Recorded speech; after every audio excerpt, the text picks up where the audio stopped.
तेरे चरणों में लेकर हम स्तुति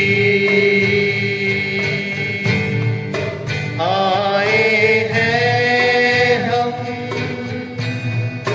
तेरे चरणों में लेकर हम स्तुति प्यारे मसीहा आशीष दे हमें आत्मा से तू भर दे हमें प्यारे मसीहा आशीष दे हमें आत्मा से तू भर दे हमें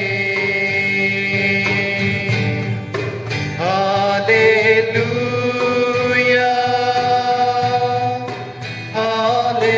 हालेलुया हालेलुया हालेलुया हालेलुया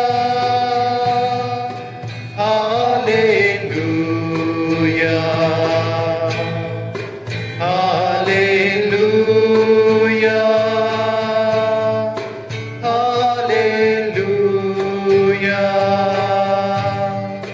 मिलती है हमें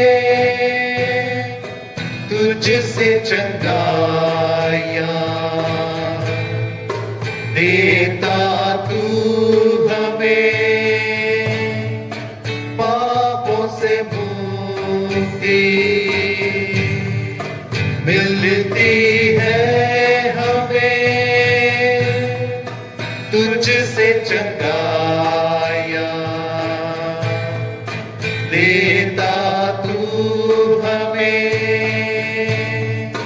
पापों से मुक्ति hallelujah hallelujah hallelujah hallelujah hallelujah hallelujah hallelujah hallelujah हम बच्चे हैं परम पिता के बढ़ना है हमें वचनों में हम बच्चे हैं परम पिता के बढ़ना है हमें वचनों में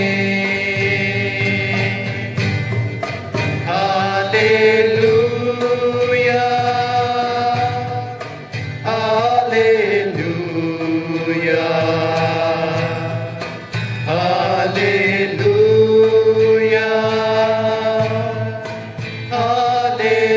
हालेलुया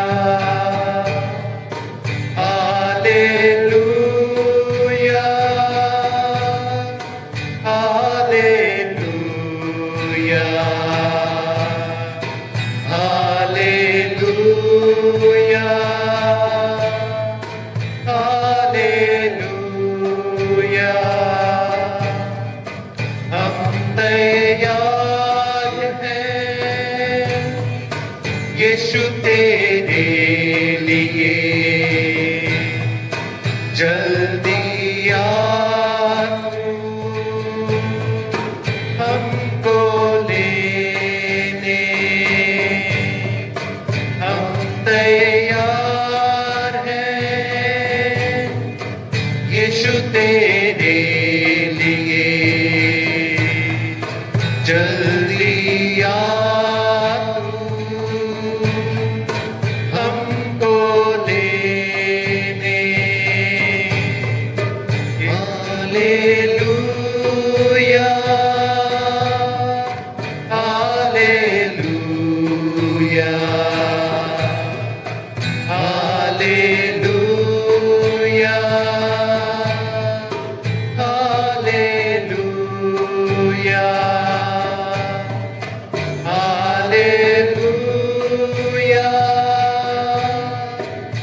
चरणों में लेकर हम स्तुति आए हैं हम तेरे चरणों में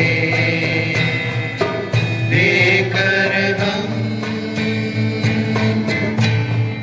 स्तुति hallelujah hallelujah hallelujah hallelujah hallelujah hallelujah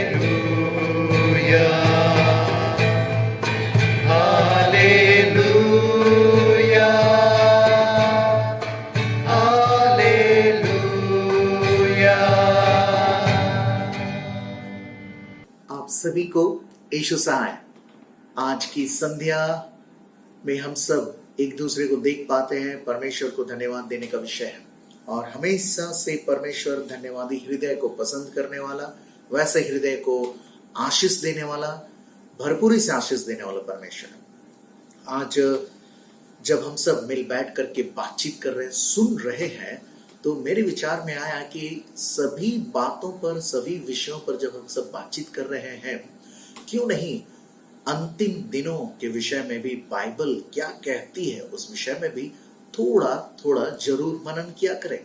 और आज उसी उद्देश्य से मैंने बाइबल ही से अंतिम समय के चिन्ह के विषय में कुछ बातों को प्रकट करने का, कुछ बातों को शेयर करने का, बांटने का मैंने निर्णय लिया है। और यीशु के चेले भी जानना चाहते थे मेरे प्रियो कि इस संसार का अंत कब होगा। और उन्होंने पूछा कि आपके पुनर्आगमन और युगांत का चिन्ह क्या होगा। मत्ती 24:3 में वे कहते हैं, लिखा है, जब वह जैतून पहाड़ पर बैठा था तो चेलों ने एकांत में उसके पास आकर कहा, हमें बता कि ये बातें कब होंगी, तेरे आने का और जगत के अंत का क्या चिन्ह होगा। वे मसीह से एक चिन्ह मांगते हैं। मसीह उन्हें अनेक चिन्ह बताते हैं।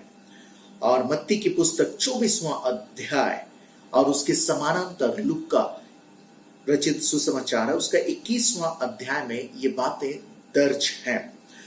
हम सब मिलकर आज लूका रचित सुसमाचार के 21वें अध्याय में जो दर्ज विवरण है उसको थोड़ा सा ज्यादा सुनेंगे। और जैसा कि चेलों ने कहा कि आपके पुनरागमन और युगांत का चिन्ह क्या होगा।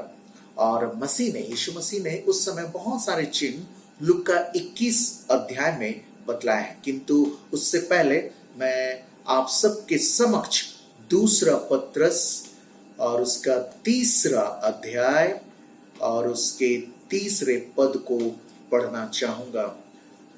पत्रस की दूसरी पत्री और उसके 3रे अध्याय और 3रे पद में, पहले यह जान लो कि अंतिम दिनों में हंसी ठट्ठा करने वाले आएंगे जो अपनी ही अभिलाषाओं के अनुसार चलेंगे।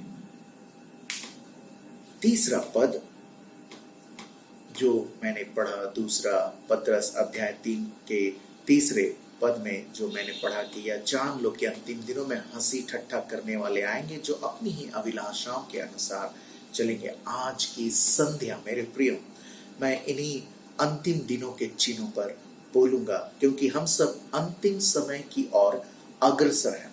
समय काफी कम है। दूसरा पत्रस 3:3 में जो अभिव्यक्ति की गई है कि अंतिम दिनों में ऐसे लोग आएंगे। अंतिम दिनों में अगर इसको इस शब्दांश को ध्यान पूर्वक देखा जाए तो बाइबल में यह भाव, अभिव्यक्ति और विचार आपको बार बार पढ़ने को मिलेगा। और बाइबल सिखाती है कि इतिहास में यह बात कई एक बार कही गई है और अंतिम समय की ओर संकेत देती है। बाइबल के अनेक शिक्षक हम सबको सिखाते हैं कि हम उसी समय में जी रहे हैं, जो आप और हम अभी जो जीवित है जिस समय में, यह वही समय है, अंतिम दिनों का समय। और मेरा मानना है मेरे प्रियो कि वे सही हैं। बाइबल किसी तिथि निर्धारण के विषय को नहीं बताती, लेकिन चेतावनी देती है कि उस समय को कोई नहीं जानता। स्वयं यीशु ने कहा, स्वयं मैं भी नहीं जानता, केवल पिता। लेकिन इस समय को अंतिम समय, द एंड डेज के रूप में संज्ञा दी गई है, उसे बताते हैं लोग। तो दूसरा पत्रस 3:3 में अगला शब्द जो है हंसी ठट्ठा करने वाले, यह प्रयुक्त किया गया है। ये लोग मसीह के पुनर्आगमन और अंतिम समय के विचार का माखौल उड़ाते हैं। वे माखौल उड़ाते हैं, ठट्ठा करते हैं और हंसते हैं। वे दोषदर्शी और अविश्वासी हैं। उनका कहना है, हम तो ईश्वर को कहीं नहीं पाते, कहीं नहीं देख पाते। हम नहीं मानते कि वे संसार का अंत करने जा रहे हैं। हमें तो इस विषय पर भी संशय है, कोई ईश्वर है। यह विचार को लेकर हमें बहुत संशय है। वे भविष्य में होने वाले न्याय के विषय में सुनकर हंसते हैं। वे सुनकर हंसते हैं कि प्रभु यीशु मसीह इस पृथ्वी पर आकाश से एक दूसरे आयाम द्वारा पुनः अवतरित होंगे। प्रभु यहोवा के क्रोध के समय में यह समस्त पृथ्वी नष्ट होगी। वे संपूर्ण विचार पर हंसते हैं। आप इन सब बातों को क्रमबद्ध रूप से पढ़ सकते हैं। दूसरा पत्रस 3 और 3 से 7 पद तक आप पढ़ेंगे तो जो मैंने कहा वही आप सब उसमें पढ़ सकते हैं, वही सब आपको मिलेगा। सो वे मखौल उड़ाते, हंसते हैं। आगे के कुछ शब्द हमें इसका कारण बताते हैं कि वे अपनी ही अभिलाषाओं के अनुसार चलेंगे अथवा वे अपनी ही वासनाओं का अनुसरण करेंगे। सो ये लोग पाप कर्म में समय व्यतीत कर रहे हैं, इसलिए नहीं चाहते कि मसीह आवे और उनके पाप युक्त जीवन शैली में खलल पहुंचे। उनको अपनी अभिलाषाओं और पाप कर्म से इतना मोह है कि वे नहीं चाहते कि मसीह का आगमन हो। इसलिए प्रभु यहोवा के न्याय के विषय में बाइबल जो सिखाती है उसे जानने से वे इनकार करते हैं। प्रभु यहोवा प्रेम युक्त परमेश्वर है, किंतु क्रोध करने वाले और न्यायशील प्रभु भी है। पाप कर्म और दुष्टता के प्रति क्रोध रखने वाले परमेश्वर ये माखौल उड़ाने वाले पाखंडी प्रमाणों की परवाह नहीं करेंगे। वे बाइबल नहीं पढ़ते मेरे प्रियो, वे सत्य से अनभिज्ञ रहना पसंद करेंगे। वजह क्या है? उनका पाखंडी होना। वे ठट्ठा करने वाले हैं, वे अपनी वासनाओं का अनुसरण करने वाले हैं। इसके आगे अगला पद कहता है, वे तो जानबूझकर यह भूल गए कि परमेश्वर के वचन के द्वारा से आकाश प्राचीन काल से विद्यमान है, जो पद 7 में है। दूसरा पत्रस 3 उसका 7वां पद में, पर वर्तमान काल के आकाश और पृथ्वी उसी वचन के द्वारा इसलिए रखे गए हैं कि वे जलाए जाए और वह भक्तिहीन मनुष्यों के न्याय और नाश होने के दिन तक ऐसे ही रखे रहेंगे। आप जरूर पढ़ें दूसरा पत्रस 3 अध्याय 3 से 7। अब अगले पद को अगर हम सब देखें, उसके 10वें पद को अगर हम सब पढ़ें तो लिखा है, परंतु प्रभु का दिन चोर के समान आ जाएगा। उस दिन आकाश बड़ी हड़हड़ाहट के शब्द से जाता रहेगा और तत्व बहुत ही तप्त होकर पिघल जाएंगे और पृथ्वी और उस पर के सब काम जल जाएंगे। धर्म शास्त्र का यह अंश कहता है कि न्याय का दिन प्रकट होने वाला है। संपूर्ण जगत को प्रभु यहोवा के न्याय दंड के समक्ष खड़ा होना होगा। अगर आपने और मैंने प्रभु यीशु मसीह पर विश्वास नहीं किया है तो आप और मैं भी खड़े होंगे। अगर आपने यीशु पर विश्वास रखकर पापों से मुक्ति नहीं पाई है तो आप भी दंड के भागीदार होंगे। शिष्य यही तो पूछ रहे थे कि ये समय कब प्रकट होगा। उनकी जिज्ञासा थी कि ये बातें कब होंगी और आपके आने का और जगत के अंत का चिन्ह क्या होगा, जो मत्ती 24 अध्याय और उसके 30 पद में है। मसीह ने अनेक चिन्ह बतलाए, मैं उनमें से कुछ आपके समक्ष रखना चाहूंगा। मैं सिलसिलेवार ढंग से आगे बढ़ता हूं। पहला जो है कि कुछ जो चिन्ह है वे पर्यावरणीय है, यानी कि इन्वायरमेंट को लेकर है, जो बतलाते हैं कि अंत निकट है।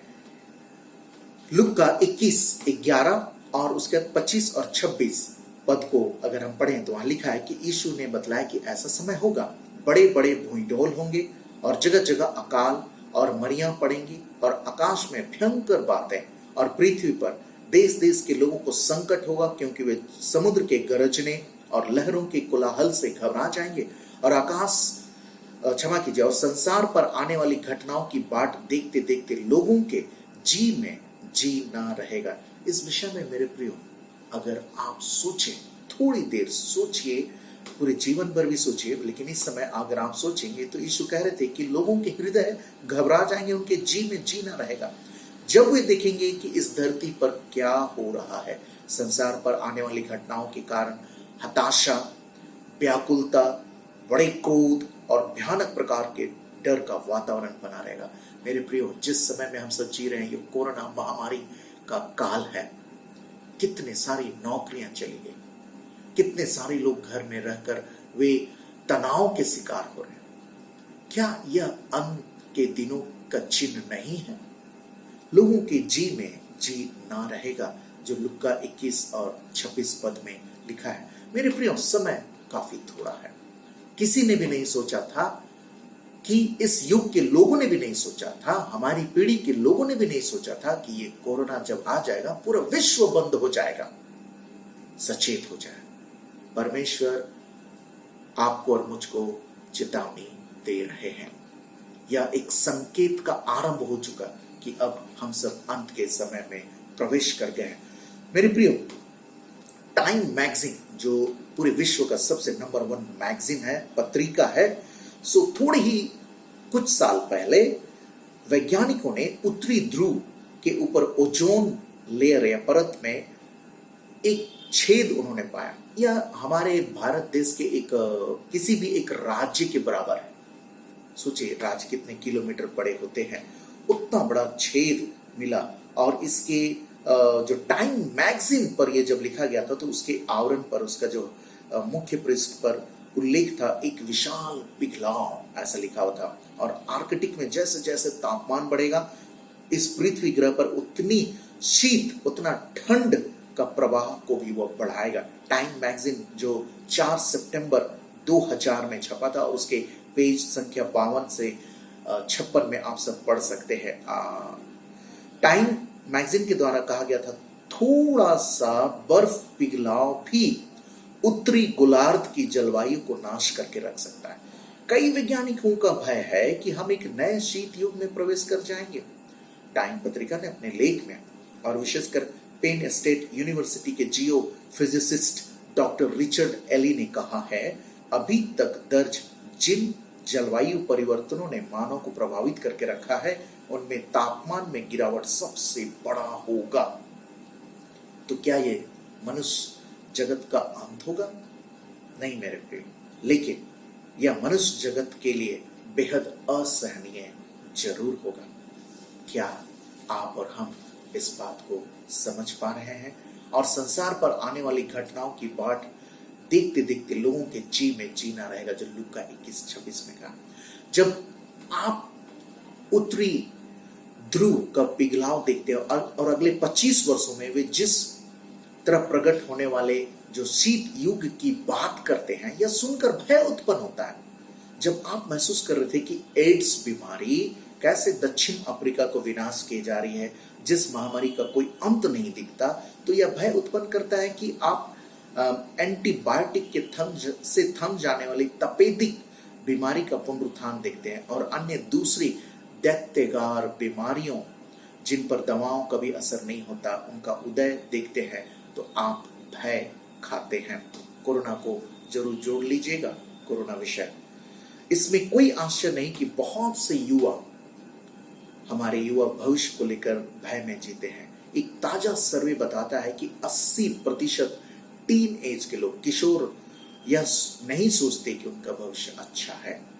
यह सर्वे प्रकट करता है कि ये किशोर अक्सर पर्यावरणीय समस्याओं जैसे उत्तरी ध्रुव का पिघलना और उसके कारण आने वाले शीत युग या उनके प्रभाव से उत्पन्न डुबोने वाली जल राशि से चिंतित है।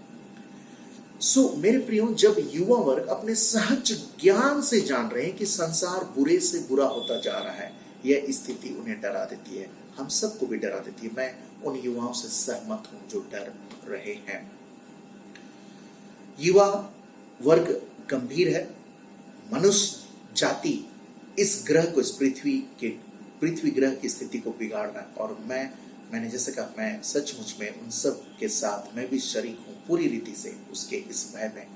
मैं अपने घर में, परिवार में, कभी मैं अपने बच्चों से, कभी मैं अपनी पत्नी से बात करता हूं कि, और हम सब पर्यावरण के विषय में जब बातचीत करते हैं, मैंने एक बार पूछा कि क्या मोनार्क बटरफ्लाई, तितली एक जाति है, हमने कब आखिरी बार उस तितली को देखा? मेंढक, टोड, ये हमने कब देखा? या तो ये प्राणी चले गए हैं या तो बहुत जल्दी ही चले जाएंगे। मेरे प्रिय, जलवायु से खिलवाड़ का यह एक उदाहरण है। बहुत सारी चीजों को हम गायब होता हुआ देख रहे हैं और प्रतिदिन न्यूज पेपर में, अखबारों में भयभीत कर देने वाली पर्यावरण से संबंधित समस्याएं छपती हैं, जो संसार के अंत और मसीह के पुनर्आगमन के समय के बहुत समीप आने के चिन्ह है। बाइबल का कथन है, अपने प्रभु यहोवा से मिलने के लिए स्वयं को तैयार करें। आपके पास तैयारी के लिए अधिक समय नहीं बचा है मेरे प्रियो। क्या आप तैयार हैं? इसलिए मैं एक पुरोहित होने के नाते कहता हूं मेरे प्रियो कि हमें चर्च आने की जरूरत है। चर्च में, कलीसिया में बने रहने की आवश्यकता है। जी हाँ मेरे प्रियो, जो ठट्ठा उड़ाते हैं, मजाक उड़ाते हैं, वे कहेंगे चर्च जाने से कोई भी लाभ ना होगा। लेकिन मैं कहता हूं कि चर्च आने की जरूरत है ताकि आप और हम मसीह को पा सके, मसीह यीशु को चलता फिरता देख सके। हमारे संसार का वक्त समाप्त हो रहा है। मसीह को खोजने के लिए हमें शीघ्रता करनी चाहिए और इससे पहले कि न्याय दिन आ जाए, मन परिवर्तन हो। मेरे प्रियो, आराधनाओं को आप गंभीरता से देखें। YouTube में हम सब रविवारी आराधना को देते हैं और मंगलवार और शुक्रवार को भी बाइबल की शिक्षाओं को देते हैं। आप गंभीरता से इन्हें देखें। इस विषय में आप सुझाव भी दे सकते हैं, आपके सुझाव आमंत्रित हैं। दूसरा बिंदु मैं महसूस करता हूं जो है कि वह जाति मूलक चिन्ह प्रकट हो रहे हैं जो दर्शाते हैं कि अंत निकट है। लूका की पुस्तक 21वां अध्याय और उसके 10वें पद में, लूका 21 और उसका 10वां पद कहता है, तब उसने उनसे कहा, जाति पर जाति और राज्य पर राज्य चढ़ाई करेगा। तब यीशु उनसे कहने लगे, जाति पर जाति, यानी कि यूनानी भाषा में, बाइबल में इसे कहा गया एथनोस या एक नस्लीय समूह के विरुद्ध जाति, जाति की विरुद्ध जाति। और राज्य के लिए जो यूनानी भाषा लिखा वो बैसिलियन, और जिसका अर्थ होता है राष्ट्र। तो यही तो आज हम और आप देख रहे हैं। समस्त उन्नत टेक्नोलॉजी और विज्ञान के होते हुए भी हम जातियों के मध्य जातीय संघर्ष और देशों के मध्य युद्ध रोक पाने में असमर्थ हैं। हर राष्ट्रपति, हर एक देश के नेता अपने अपने देश का जब संचालन कर रहे हैं तो कभी ना कभी विवश होकर वे युद्ध करने की स्थिति में आ जाते हैं। मेरे प्रियो, हमारे सारे नेतागण, हमारे सभी पूरे विश्व के 190 राष्ट्रों से ज्यादा देश के प्रतिनिधिगण, राष्ट्रपतिगण आजकल या आज असफल है क्योंकि वे शांति स्थापित नहीं कर पा रहे हैं। बाइबल कहती है केवल जब मसीह यीशु लौटेंगे वह समस्त जातियों और राष्ट्र के बीच में शांति कायम करेंगे। कोई दूसरा यह नहीं कर सकता। यहाँ तक कि आने वाला मसीह विरोधी भी यह कर पाने में सफल नहीं होगा। सो केवल यीशु मसीह जातियों और देशों के मध्य शांति स्थापित कर सकते हैं। मेरे प्रियो, क्या आज रात जब आप और हम यह संदेश सुन रहे हैं, क्या हम तैयार हैं? जरूर सोचें। तीसरी बात, हमारे चारों तरफ यहूदी विरोधी चिन्ह मौजूद हैं जो यह दर्शाते हैं कि अंत का निकट है। मेरे प्रियो, बहुत सारे लोग यह संसार का बहुत बड़ा भाग यहूदियों से नफरत करता है, जबकि यहूदी लोग इस धरती पर प्रभु यहोवा के चुने हुए लोग हैं। अध्याय 21 में यह लिखा हुआ है, लूका 21:20 में मैं पढ़ना चाहूंगा। लूका 21:20 में, जब तुम यरूशलेम को सेनाओं से घिरा हुआ देखो तो जान लेना कि उसका उजड़ जाना निकट है। यहूदी विरोध, यहूदियों के प्रति नफरत अंत समय में इतनी बढ़ जाएगी कि गैर यहूदियों की बड़ी सेनाएं यरूशलेम में उनके विरुद्ध खड़ी होंगी कि उन्हें खत्म कर डालें, जैसे कि सेकंड वर्ल्ड वॉर में हिटलर ने किया था। किंतु बाइबल के अनुसार यहूदी प्रभु यहोवा के चुने हुए लोग हैं। बाइबल बताती है रोमियो 11:28 में, परंतु निर्वाचन की दृष्टि से पूर्वजों के कारण वे परमेश्वर के प्रिय लोग हैं। अगर अब्राहम, मूसा और दूसरे भविष्यदर्शी यहोवा द्वारा चुने नहीं होते तो आज आप और हम यहाँ नहीं होते। इसलिए बाइबल विश्वासियों और यहूदियों के बड़े समर्थकों में से एक है। किंतु बाइबल सिखाती है कि ये पाप कर्म से भरा संसार अंतिम दिनों में यहूदियों के विरुद्ध उठ खड़ा होगा। प्रभु यहोवा कहते हैं जकरिया 12:3 में भी, मैं यरूशलेम को भारी चट्टान बनाऊंगा, जो उसे उठाएगा वह स्वयं को गंभीर चोट पहुंचाएगा। यह तो अभी हो रहा है। यह वचन है जो प्रकट करता है कि हम अंतिम युग में जी रहे हैं। चौथी बात कि धार्मिक चिन्ह व्याप्त है और झूठे धर्म से छले जाने के चिन्ह जो ये दर्शाते हैं कि अंत का दिन निकट है। लूका 21:8 में कहा है, क्यों उसने कहा, चौकस रहो कि भरमाए ना जाओ, क्योंकि बहुत से मेरे नाम से आकर कहेंगे मैं वही हूं, और यह भी कि समय निकट आ पहुंचा है, तुम उनके पीछे ना चले जाना। पुनः मसीह का कथन था जो मत्ती 24:24 में लिखा हुआ है, क्योंकि झूठे भविष्यद्वक्ता उठ खड़े होंगे और बड़े चिन्ह और अद्भुत काम दिखाएंगे, यदि हो सके तो चुने हुओं को भी भरमा देंगे। सो जितना आप और हम टीवी चैनल में देखते हैं मेरे प्रियो, यह एक छलावा सा दिखता है। बाइबल के वचन के अनुसार बड़े बड़े प्रचारक आज चमत्कारों के द्वारा अपने चैनल को चमका रहे हैं, लेकिन ये झूठे हैं। अधिकतर सुसमाचार के नाम से जो प्रचार करने वाले रेडियो और टेलीविजन का कार्यक्रम एक छलावा है। देखिए, 2 तीमुथियुस 4:3 में लिखा है, क्योंकि ऐसा समय आएगा कि लोग खरा उपदेश ना सह सकेंगे, परंतु कानों की खुजली के कारण अपनी अभिलाषाओं के अनुसार अपने लिए बहुतेरे उपदेशक बटोर लेंगे। ये चिन्ह बिल्कुल अभी दिखाई दे रहा है मेरे प्रिय, अंत निकट है। क्या आप और हम तैयार कर रहे हैं अपने आप को? 5वीं बात, धार्मिक सताव, परसिक्यूशन के चिन्ह दिखाई देते हैं जो दर्शाते हैं कि अंत निकट है। सो दुनिया भर में मेरे प्रियो मसीहों का सताव अभूतपूर्व दर से जारी है। बहुत सारे उदाहरण आप और हम देख सकते हैं अखबारों में, यूट्यूब में, न्यूज चैनल में। सो यीशु ने संसार भर में मसीहों के सताए जाने की जो भविष्यवाणी की थी, आज हम उस भविष्यवाणी को सच होते हुए देखते हैं। उनके वचन थे लूका 21:12 में, वे मेरे नाम के कारण तुम्हें पकड़ेंगे और सताएंगे और बंदीगृह में डलवाएंगे। आगे यीशु के ये वचन थे कि अगर तुम सच्चे मसीही बन जाते हो तो तुम्हारे माता पिता और संबंधी भी तुम्हें सताएंगे। मेरे प्रियो, सुनिए मसीह के कथन को जो लूका 21:16-17 में लिखा है। जो लूका 21 उसके 16-17 में लिखा है, तुम्हारे माता पिता और भाई और कुटुंब और मित्र भी तुम्हें पकड़वाएंगे, यहाँ तक कि तुम में से कुछ को मरवा डालेंगे। मेरे नाम के कारण सब लोग तुमसे बैर करेंगे। मैं अंतिम पद को भी पढ़ना चाहता हूँ, 18 पद। परंतु तुम्हारे सिर का एक बाल भी बांका ना होगा। अपने धीरज से तुम अपने प्राणों को बचाए रखोगे।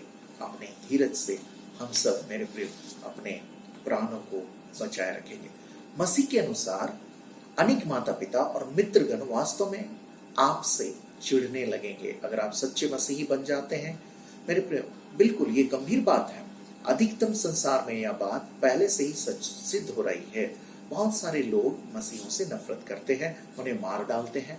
और आज के रात भी जब हम और आप सुन रहे हैं, ना जाने कितने विश्व के अधिकतम भागों में ना जाने कितने मसीहों को जेल में डाल दिया गया होगा या उन्हें मार दिया गया होगा। सबसे पहले उनका श्रेष्ठ प्रयास यह होगा कि आपको चर्च आने से रोकें और मसीह में उद्धार पाने से वंचित रखें। परंतु अगर आप चर्च आना जारी रखते हैं, उद्धार पा जाते हैं, तो वे आप पर क्रोधित होंगे और चिढ़ने लगेंगे। जब वे देखते हैं कि आपको रोक पाने में असफल रहे हैं, तो कई महीनों बाद वे सामान्य हो जाते हैं। परंतु इसकी कीमत को जानिए। अगर आप सच्चे मसीही बन जाते हैं, कई लोग होंगे जो इसे पसंद नहीं करेंगे, कई लोग होंगे जो आपका विरोध करेंगे। इस संसार के युग में सच्चे मसीही बनने का मोल चुकाना पड़ता है। यह वह चिन्ह है जो दर्शाता है कि हम अंतिम समय में रह रहे हैं। क्या आप तैयार हैं? छठा बिंदु जो है अंत में वह यह है कि मनोवैज्ञानिक, जिसे मैं कहता हूं मनोवैज्ञानिक चिन्ह इसे कहता हूं, जो ये दर्शाता है कि हम और आप अंतिम समय में हैं। लूका 21:34 से 35 को हम पढ़ें। इसलिए सावधान रहो कि ऐसा ना हो कि तुम्हारे मन खुमार और मतवालेपन और इस जीवन की चिंताओं से सुस्त हो जाएं और वह दिन तुम पर फंदे के समान अचानक आ पड़े, क्योंकि वह सारी पृथ्वी के सब रहने वालों पर इसी प्रकार आ पड़ेगा। एक युवा या एक हम में से कोई भी हो सकते हैं जो थोड़े समय तक चर्च आया और फिर उसने कहा कि मैं अगले संडे चर्च नहीं जाऊंगा, मुझे घर में काम करने हैं, मेरे पास बहुत सारे काम हैं। लेकिन मेरे प्रियो, आपके पास और मेरे पास काम करने के लिए 6 दिन तो थे, तो क्या यह काम केवल रविवार को, संडे को ही करना जरूरी था क्या? सुबह मैं देखता हूं YouTube में, मेरे प्रियो, मैं खुलकर कहना चाहूंगा, अंग्रेजी और हिंदी, मैं देखता हूं बहुत कम लोग समय से उठकर उस आराधना में शामिल होते हैं। उन्हें लगता है रिकॉर्डिंग है, बाद में भी देख लेंगे। बच के रहिए मेरे प्रियो, सचेत रहिए। जब आपको जो समय दिया गया उसी समय में आप आराधना में शामिल होइए और प्रभु को चलता फिरता महसूस कीजिए, बिल्कुल महसूस कीजिए, वरना बाद में भी देख सकते हैं लेकिन आप यीशु मसीह को उस तरीके से चलता फिरता संभवतः महसूस नहीं कर पाएंगे। इसलिए समय से, जो जमशेदपुर पास्टरेट आपके लिए YouTube में ला रहा है आराधनाओं को, कृपया समय से देखने का प्रयत्न करें, अपने आप को अनुशासित करें कि हम सब समय से ही देखेंगे। मेरे प्रियो, देखिए पारिवारिक चिंताएं भी है। मैंने कहा कि जो अंतिम जो पद है वो है मनोवैज्ञानिक चिन्ह। पहला है जो चर्च आने के विषय में हम आनाकानी करते हैं, चर्च को हम बहुत कम महत्व देते हैं। हम बहुत बार पारिवारिक चिंताओं से भी दब जाते हैं जो आपको और मुझको निचोड़ डालती है। इतने सालों तक मैंने बहुत सारे दंपतियों को, अपने इस सेवकाई में दंपतियों को देखा है। हमारे पास काउंसलिंग सेंटर है। इस सेंटर में कई लोग आते हैं जो अपने वैवाहिक जीवन को ठीक से संचालन नहीं कर पाते, उसे जी नहीं पाते। ऐसे लोगों की एक बड़ी फौज आ रही है। मुझे डर लगता है, पुरोहित होने के नाते मैं अपने आप को जिम्मेवार मानता हूं। लूका 21:36 पद में कहता है, इसलिए जागते रहो और हर समय प्रार्थना करते रहो कि तुम इन सब आने वाली घटनाओं से बचने और मनुष्य के पुत्र के सामने खड़े होने के योग्य बनो। लूका 21:36 में संसार का अंत समय और न्याय दिवस की तैयारी के लिए आपको यही कुछ करने की आवश्यकता है। मैं कुछ बातों को आप सबके से बांटना चाहूंगा। कुछ बातें हम सब कर सकते हैं। वो बातें कुछ तीन प्रकार की बातें हो सकती है। होमवर्क, जब अक्सर मैं कहता हूं, होमवर्क 3 प्रकार का कर सकते हैं। पहला, कंटिन्यूअस चर्च आइए, लगातार चर्च आइए। अगर आप ऐसा नहीं कर पाते हैं तो कोई आपकी आत्मिक सहायता बिल्कुल नहीं कर पाएगा। मैं फिर से कहता हूं मेरे प्रिय, अगर आप अपने स्थानीय कलीसिया में नहीं जाते हैं तो कोई भी उपदेशक, कोई भी बाइबल स्टडी, कोई भी प्रार्थना योद्धा आपकी मदद नहीं कर सकता। आप कलीसिया में आइए, पहला होमवर्क। दूसरा है, यीशु मसीह के पास आइए। वे आपको आपके पाप कर्म से छुटकारा देने के लिए मरे हैं। शारीरिक रूप से वे मरकर फिर सा शरीर जीवित हुए हैं। वे अब इस समय यहोवा के दाहिने हाथ में विराजमान है। वह आप सब के लिए वहां उपस्थित है और उद्धार पाइए। सेकंड होमवर्क, पहला क्या था? चर्च आइए। दूसरा, यीशु के सामने आइए। तीसरा है, ना केवल आपको चर्च में आने की आवश्यकता है, परंतु आपको मसीह के पास आने की भी आवश्यकता है, परंतु आपको प्रार्थना करने की भी आवश्यकता है, घुटने पर आने की आवश्यकता है। मेरे प्रियो, आपको कोई भी यीशु मसीह से संबंधित, कलीसिया से संबंधित, पासबान से संबंधित कोई बुरी बातों को बताता है, तुरंत आप घुटने पर होकर प्रार्थना करें। उनकी बातों से बहकावे में ना आए, वरन आप परमेश्वर के वचन को, बाइबल को पकड़े, घुटने पर आए और प्रार्थना करें। सफल मसीही जीवन जीने के लिए प्रार्थना करना एकमात्र उपाय, यह सफल कुंजी है। 3 होमवर्क जरूर कीजिएगा मेरे प्रियो। तो आने वाले न्याय से आप किस तरह बचने जा रहे हैं? बाइबल कहती है कि यीशु ने क्रूस पर अपने स्वयं के शरीर में हमारे और आपके पापों को उठा लिया। जी हां, क्रूस पर वह यीशु मसीह है जो आपके स्थान पर मर सकते हैं। उन्हें आपके स्थान पर दंड मिला है कि क्रूस पर आपके पापों का मूल्य चुका है। सो मसीह का अनमोल लहू क्रूस पर उंडेला गया है। उनका लहू आपके सारे पापों को धो सकता है और आप अंत के समय के लिए तैयार हो चुके होंगे। 3 होमवर्क जरूर कीजिएगा मेरे प्रियो। मैं आपसे कहता हूं, आज रात आप यीशु पर विश्वास करें।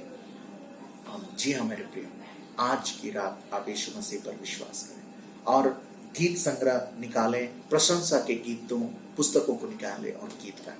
प्रत्येक रात आप एक अच्छे गीतों को गाएं। साधु सुंदर के उस गीतों को मैं याद करता हूं कि यीशु के पीछे मैं चलने लगा, ना लौटूंगा ना लौटूंगा। यीशु पर आज की रात विश्वास कीजिए, वे आपको उद्धार प्रदान करेंगे। प्रभु आप सबको बहुत आयत की आशीष दे। आमीन। आइए प्रार्थना करें। प्रेमी परमेश्वर, अंत के समय के जो चिन्ह है उसके विषय में समझ हम सब पर बनाए रहे और तेरे जीवित वचन को पढ़ने के लिए सदैव प्रतिदिन प्रेरित कर, ताकि तेरे जीवित वचन के द्वारा हम सब जान सकें। प्रार्थना है उन सब के लिए जो लोग परमेश्वर आज किसी भी कारण से निराश है, दुखित है, उदास है, रोगी है, सब पर तेरी आशीष अनुग्रह रहे। वे सब भले चंगे हो, एक अच्छे स्तर के जीवन को जीते हुए तेरी स्तुति और महिमा करते हुए अनंत अच्छाई जीवन के मार्ग पर चलते चले जाए। हे जीवित ईश्वर, तू हम सब के साथ सदैव बना रह और हम सब की तू अगुवाई करता रह। यीशु ख्रिस्त के नाम से आमीन।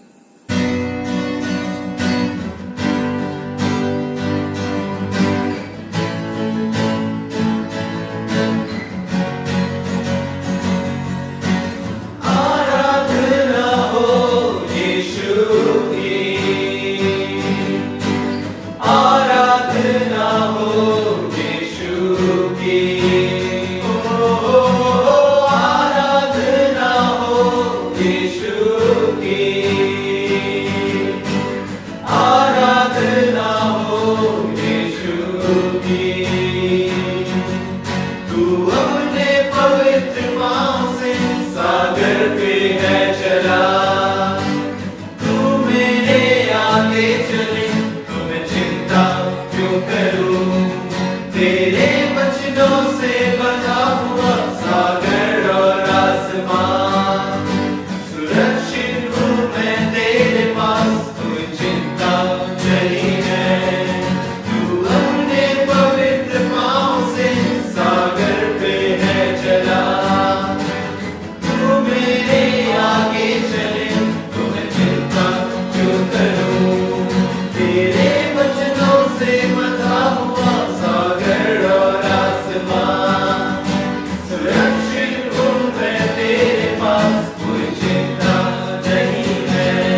से बंधा हुआ सागर और आसमान, सुरक्षित हूँ मैं तेरे पास, कोई चिंता नहीं है।